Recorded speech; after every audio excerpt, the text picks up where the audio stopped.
तो दोस्तों अभी आपको मेरा गाना आपके व्हाट्सअप स्टेटस पर रखना है तो बहुत ही इजी है। आपको आना है व्हाट्सअप अपडेट पर, यहाँ पर जाना है प्लस आइकॉन में कोई भी वीडियो सेलेक्ट करना है। आप यहाँ पे म्यूज़िक दिख रहा है, यहाँ पे म्यूज़िक सर्च कर दीजिए। आपको गाना डालने की ज़रूरत नहीं है, आप मेरा नाम खाली डाल दीजिए, आशीष पाल।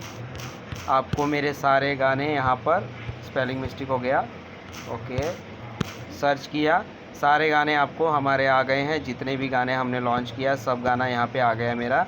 अब उसमें से जो मेरा सबसे ज़्यादा रनिंग गाना चल रहा है वो मैं दिखा देता हूँ यहाँ पर।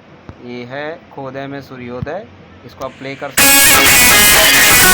पे सेट कर सकते कीजिए। यहाँ पे छोटा बड़ा आप यहाँ पे सेंड कर दीजिए।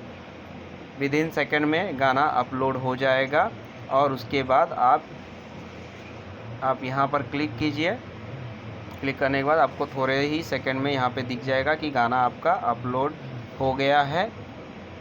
फिर आप उसको प्ले करके देख सकते हो और आपका स्टेटस सभी देख सकते हैं। तो ये आपको 0 व्यू हो गया, जस्ट नाउ आप चेक कर सकते हो।